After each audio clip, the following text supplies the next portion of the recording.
Hey Student Success, welcome to week 7 of the semester. Hopefully everything is going well for you in your other classes. We're approaching the midpoint of the semester as well. So for some of you that might mean some of your sessions are ending or you're about to pick up a session in the second 8 weeks. Hopefully you enjoyed your day off last week and then kind of the middle of the week. So week 7 runs from February 28th through March 6th. So we're getting closer to our spring break. So this is your weekly reminder that your student services assignment is due at the end of the semester. Please make sure you are going in under, always gotta take a minute there, academic support, student success workshops. And again, we are approaching March at this point, so the offerings are already kind of cut in half. So I know my screen is not captured everything right there, but take a look through March and see if you have not already signed up for a workshop. See what is in here. There's some career services workshops coming up. There's some digital library workshops. There are some disability 101 workshops. So take a look, and then of course there's stuff in April and just very limited one workshop in May. So please make sure you register, get it on your calendar now, have a backup in mind just in case something happens where you are not able to attend the workshop for whatever reason. When you go to submit your assignment, it is the certificate of completion, so that it's not your registration, because anyone can register. It's did you actually complete it? So make sure that's what you submit. All right, so we're gonna go ahead and scroll on down. For me, I have to go a little bit further than you all will. Week 7, this is chapter 8. This is going to be the chapter that focuses on writing. So writing at the college level. So you can see one assignment this week, yay, just a discussion post. So your discussion post, kind of, hopefully you're used to this now, is due by Wednesday for your week 7 attendance, and then responded to classmates by Sunday. Again, since this is a week where there's only one assignment, I will not be sending out individual messages saying that you've completed the week, just since there's just this one, discussion forum. So please make sure that you are responding to 2 classmates. Again, a response is not just, I agree, I disagree, or nice post or something like that.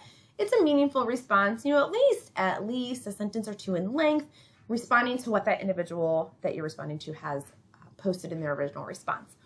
Okay, so that is the discussion forum. Again, the only assignment that you have for this week. So you want to make sure that you are posting that by Wednesday the 2nd for week 7 attendance points. All right, so in the materials folder, this is chapter 8. So I have the chapter 8 pulled up and ready. There's no PowerPoint for this chapter, so I'm just going to kind of walk you through the chapter, talk to you about a couple of resources. So writing, it's kind of like reading. It's unavoidable in the college setting. Just about every class you take is going to have writing at some level. Now, it might look different depending on the class you're in. Coding, different codes for a computer is still a form of writing. Then obviously if you're taking an academic writing course, then you have essays. So it's going to look different, but every field has a form of writing. And so it's important to hone those skills, just like it's important to hone your reading skills, your note-taking skills, your test-taking skills, and so on. So there is, as always, like a quick assessment. Just where are you? What are your goals as it relates to writing? And the goals that this chapter really focuses on. This talks about the importance of writing, which I just kind of went over. Like, writing is just everywhere. Writing and reading are so interconnected. And at the college level, you are doing a lot more heavy lifting writing, if you will. You are doing longer papers. There's more expectations. There's more structure to your writing, especially certain classes. And again, the writing is going to look different depending on the class, where you have to write a lab report versus you have to write a research paper, but there's going to be writing involved. So this is section kind of just talking about, hey, writing is important. It's going to be involved in your college career. So what is different about college writing? So this tells like the definition of academic environment writing. It's just writing produced in the college environment.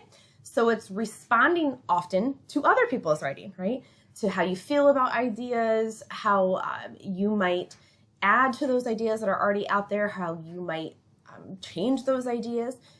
There's also some differences between high school and college writing. Oftentimes, think back about your high school career. For some of you, it literally might still be going on if you're a CCP student.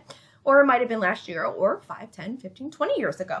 But think about your high school writing. Oftentimes your writing was very limited. I think they say, depends on who's conducting the research, but a lot of research I've read about high school writing says on average, now you're going to obviously have some that have more and some that have less. On average, a high schooler's amount of writing per assignment, like an English paper, for instance, is 1 page. So compared to what you're going to be doing in the college environment, it's a big jump, because you may eventually in some of your classes have anywhere from a 5 to 10 page paper. So it's really important to understand the differences between high school and college writing, especially if you are fairly fresh out of high school and still have those high school writing expectations in your mind. This section talks about the kinds of papers assigned in different college classes. So it's going to go through, you might be asked to do one of these verbs. You might have to summarize something, to analyze something, to argue something. So that's one of the first things is like, what do you have to do? What is the instructor asking as it relates to this particular writing assignment? That is really key. You're also going to have questions that are going to maybe ask you the why, the what, the how questions. Here it goes into more detail about the kind of the scope or the focus of the writing. So I would recommend just kind of looking over that section a little bit more in depth so you understand the types of writing that you are going to be expected to conduct yourself with as a college student. If you haven't already, some of you might already be in your writing courses or a course that is heavy in writing. And so you need to know this now. All right, so this section talks about like instructor expectations. So this is like a little bit of a how to do things and how not to do things, correct or incorrect, titling. If you struggle with putting a title on your paper, this tells you what to do and what not to do. Make sure, I can tell you, I don't teach writing as my discipline, but I do teach reading as my discipline. And so I do have some writing going on in there. And one of the things that I often see with students, either in my own classes with their writing, or if I'm helping them kind of edit a paper for another class they're working on, is one of the most important things is, are you on topic? Are you doing what the assignment says? If it says to use 3 scholarly sources and 2 popular sources, and you must create a thesis, and are you doing those things? Because I know it sounds simple, right? Follow the directions, but so often I see students who wait a minute, you're not doing what the assignment says to do. So you want to make sure that you really are on track with the assignment. So this goes through right here, making sure that you're addressing the assignment details, how you build your introduction, how you support your thesis, your development of your ideas, how to kind of weave in and out your quotes. I often see students who it's like quote, quote, quote, quote constantly. You want to make sure that you're not always directly quoting, you're paraphrasing, still giving credit. We don't want to plagiarize, but weaving in and out direct quotes and paraphrase quotes, and then putting things in your own words. Again, still giving that citation necessity there. So this goes into more detail again about transitioning and, beginning, end, paragraphs, and so on. Documenting your sources, so citation, which I know we haven't talked about it quite yet. Oh, let me go here. If you have trouble with citation, the digital library is a great resource for that. The digital library can help you with building citations, with checking your citations. You can make an online appointment with a librarian. You can chat with a librarian. Right now they're offline as I'm recording this, but you can still type a question. So they're great. Their databases also, if you pull an article off one of their databases, you can also get the citation. So you want to make sure that you're citing correctly. You don't want to plagiarize. Edit your paper. Make sure that you have a fellow peer, peer reviewer, go through and look at your paper. Another set of eyes is always helpful. Even if you're a little bit shy about your writing. I mean, I've been in school for a long time. I went through multiple degrees, and there were still times where I was very timid about my writing, and you really are vulnerable when you let someone else read your writing, and that's okay. That's the only way you're going to grow, because you are so close to the writing. Sometimes you need someone else's perspective. Okay, this part talks about the writing process versus product. Some instructors really emphasize one over the other, or a little bit of both. So you want to make sure that what is it that the instructor is looking for? How can you show your process along the way? So that often involves these steps of the writing process.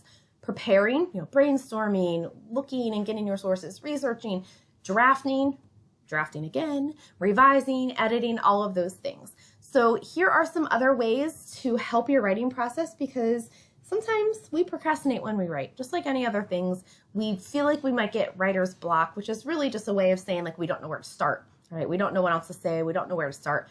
So here are some things that we can do, and it goes through this whole list of ways to kind of help you with your writing, even if it's like a writer's block or a procrastination or time management thing. So I encourage you, if you struggle with those ideas, if you struggle with procrastinating, specifically as it goes to writing, if you struggle with writer's block, pay a little bit more attention right here.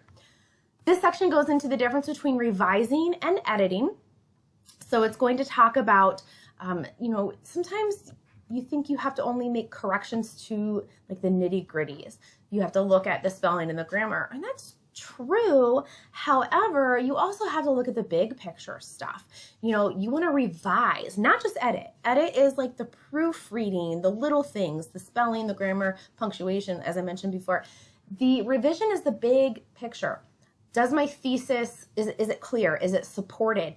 Do I need to reorganize? Do I need to make any major cuts? Do I need to add things? So big picture along with that.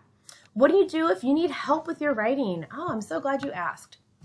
We're going to go to our Stark State homepage, and I'm going to go info for current students.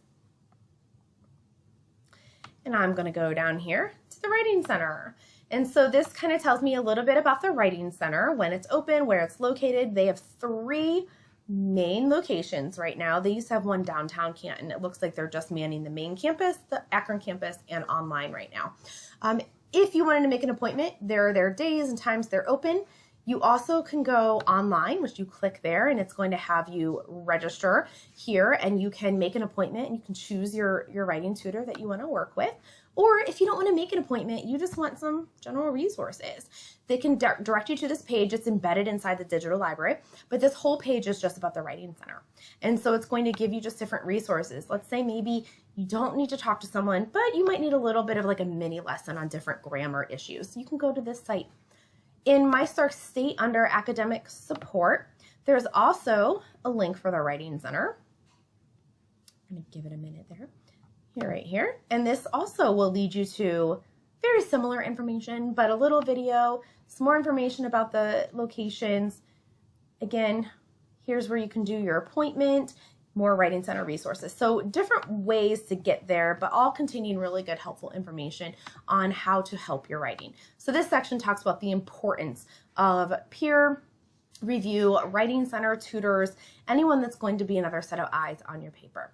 This section is really key as well, because you want to make sure that you are not plagiarizing. So plagiarism is using material from a source that is not credited or not allowed. So I think sometimes we know plagiarism when we see it, right? The clear cut, like copy and paste, or you put your name on someone else's work that you did not do, or you directly quote something but don't cite it. Some plagiarism is not intentional.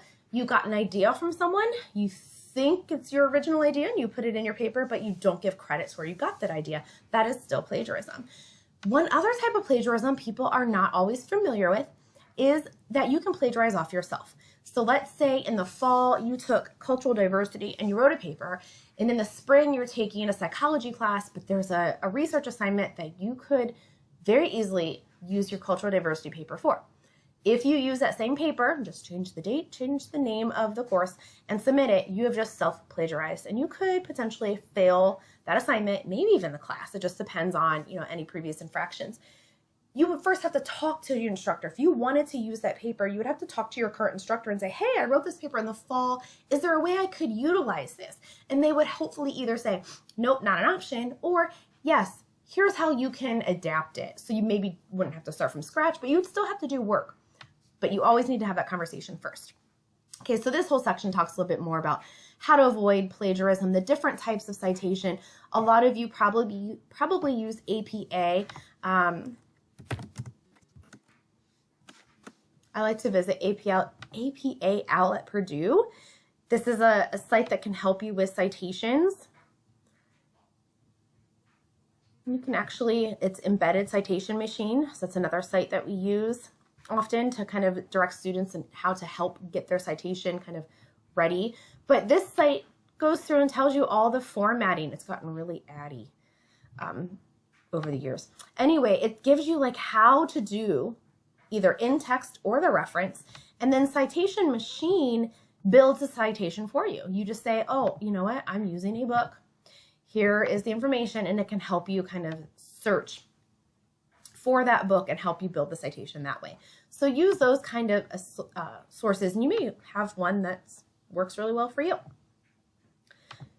All right. And this last section talks about other kinds of writing you might be expected. So in-class essays, how can you prepare for that? Maybe like a test that's all essay-based.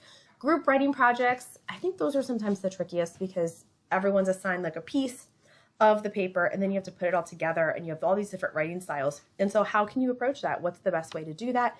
This section talks about that more. And then in an online course, if you're taking a course that has a lot of writing online.